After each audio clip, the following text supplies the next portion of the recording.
Hello everybody, this is Gregory with 5 Minute Catholic Apologetics, where 5 minutes of your time may get you to the divine. Today we're going to talk about 8 steps or actions that will safeguard your Catholic marriage. Now before we begin, let's start with a prayer. Nomine Patris et Filii et Spiritus Sancti. Amen. Gloria Patri et Filii et Spiritui Sancto, sic ut erat in principio et nunc et semper, et in saecula saeculorum. Amen.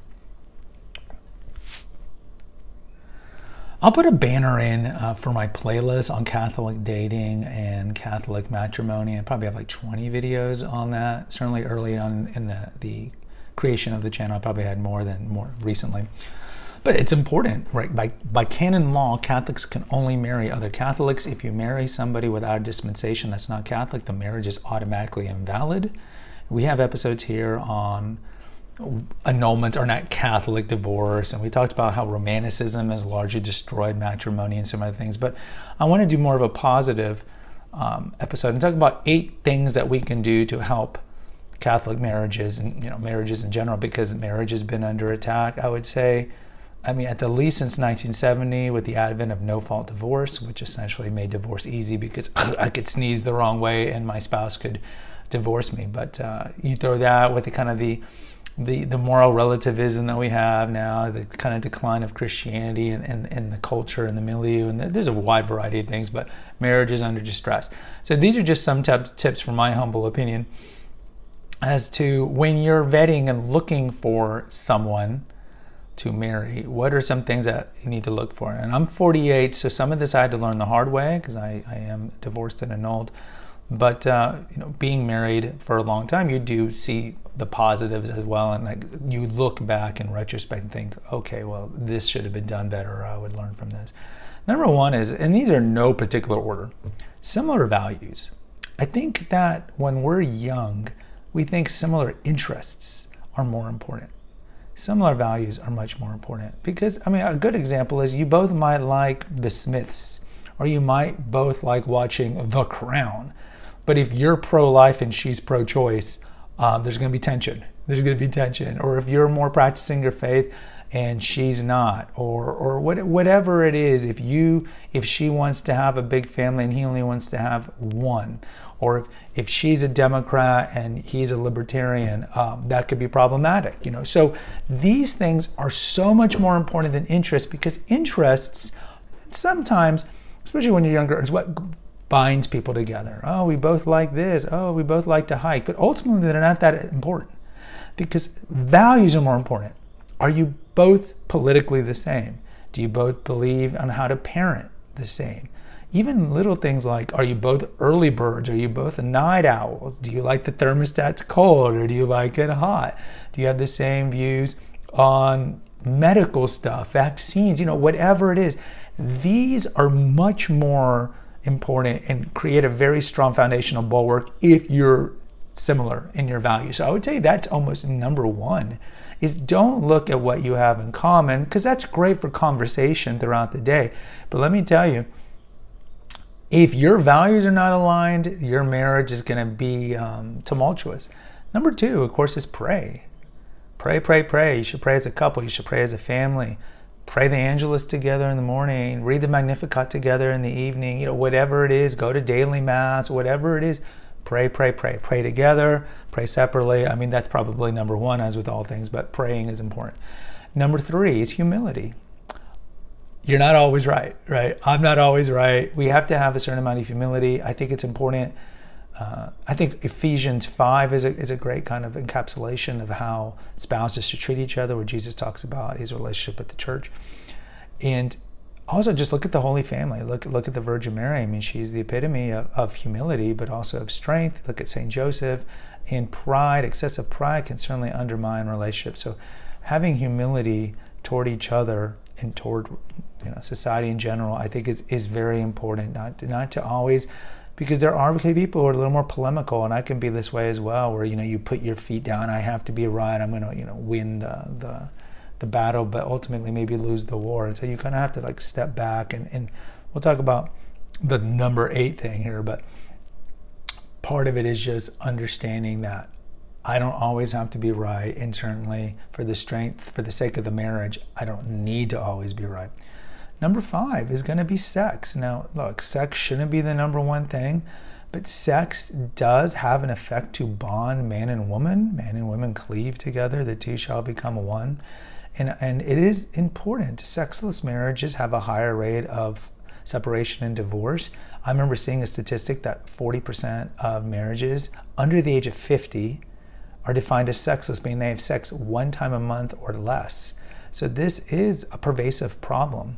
And certainly we could say, well, it's more with the secular couples or more couples that are not aligned. And this goes back to number 1, similar values. I think similar libido is important, right? Because if one of you does have a strong libido and the other one doesn't, that can lead to some tension. So again, these are things that need to be discussed before, during courtship.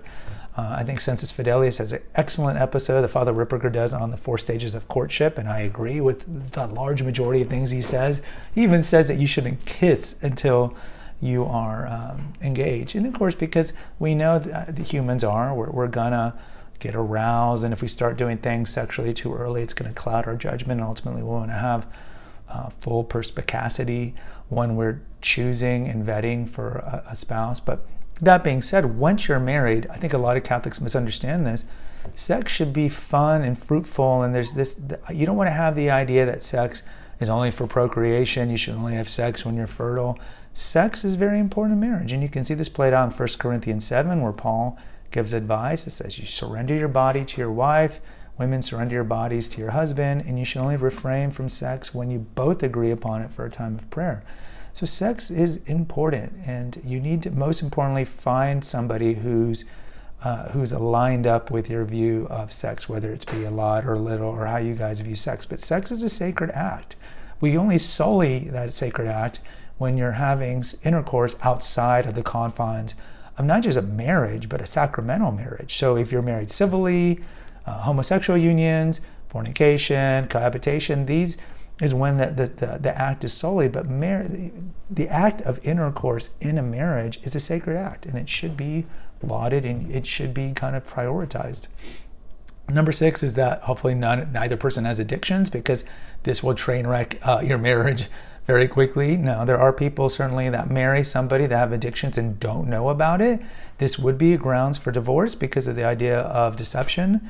And we've talked about it, how especially in the last 50 years, that annulments are dispensed pretty liberally in most parishes throughout the United States. I think the last number I saw, it's about 70% of annulments are granted. But that being said, there are legitimate, ironclad reasons where annulments would go through, and one of them is deception or coercion. Right? Shotgun weddings, that's thrown out very quickly because you never gave full consent. But even with addiction, so certainly you need to be honest with your betrothed, or even before that, whoever you're courting, and be honest and say, look, I have this propensity for porn, or I have this propensity towards shopping or gambling or self-gratification or drugs or alcohol, because ultimately that person needs to know, and then they can make that determination whether or not they want to enter the sacramental bond with you. But if you hide that from them, that's grounds for annulment later on. I'm not saying that should be the reason why you do it, but the main reason is because addictions will destroy. My father had an alcohol problem, and growing up with the child of an alcoholic is not a good thing. And so I understand if you have an addiction, why you want to keep it from somebody you want to marry, but ultimately that's not Christ-like, and ultimately it is duplicitous. And so you need to come clean, and of course get help for your addiction. Number 7 is have a stripped down life. And what do I mean by this? I mean, I guess the most obviously applied would be no social media. We have an episode here on kind of ways you can put your family in a Christian vacuum, and I would say definitely a Catholic vacuum. Like, for example, I turn off my phone at 8 o'clock. My phone doesn't have any apps at all, social media apps. I'm pretty much non-existent on Facebook. I have the Instagram account, Catholic or Protestant, where I post a picture of a church every day. That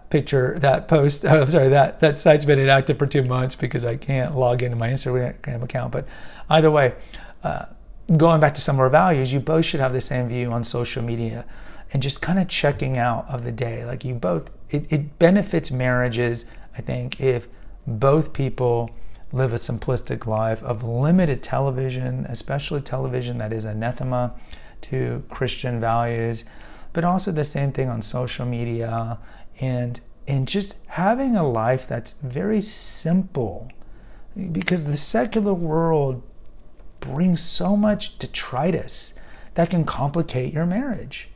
And we know that all of us have been vitiated by secular values to a certain extent. Even if you're the most trad-cath of trad-caths, we've all been sullied by secular values. So part of it is you need to identify how you've been sullied by it. And then secondly, make future steps, especially once you're married, to not be sullied by it more. And I think part of that is just disconnecting from a large majority of what the secular world brings to you, and just have a very stripped down life, of very little influences that are not Christian in your life. And the last one, and the most important one on how to kind of safeguard your Catholic marriage, is understand there's, like the old Kevin Costner 1987 movie title, there's no way out. There's no way out. You're married till death. So no matter how much you don't feel the pitter patter after a year or 5 years, you still stay married. You make it work. There could be months, if not years, where you don't love your spouse or even like your spouse. You make it work. You stick by it. Now, yes, there's going to be exceptions where if you're being abused or things like that, the church certainly allows for separation. But as we talked about on the episode of Protestant remarriage, nowhere can you find in Scripture or in the tradition of the church where separation and remarriage to a new person is approved or condoned. No, separation is understandable. The church has always understood that. But you can't remarry somebody new. So long as that other person's alive, you are married to them in the eyes of God.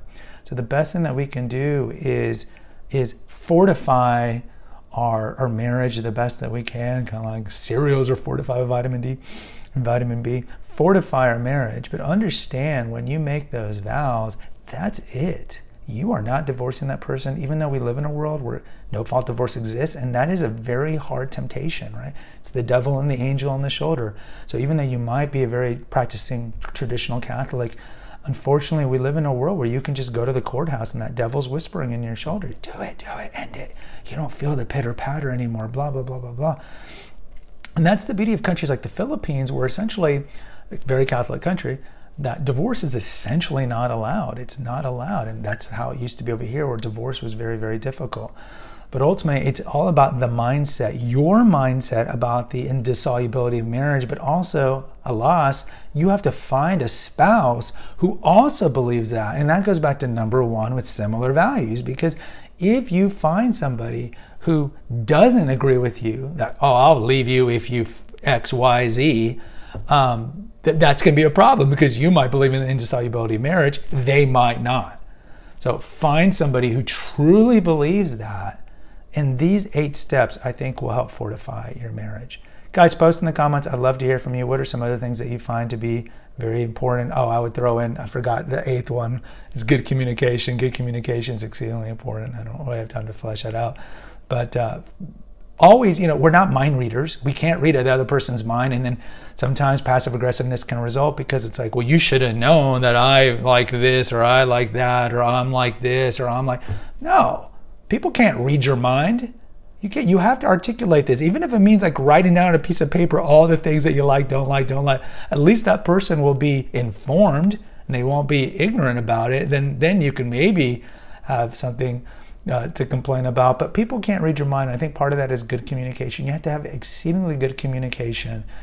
And what I mean good communicate is communicate well, but also communicate in a way that's charitable, because we could be yelling at each other and raging at each other, but that you could call that communication, but that's not effective nor charitable and loving communication. But communication is definitely important. Post in the comments, hit the notification, subscribe, and share button. Until next time, take care, God bless, and pray.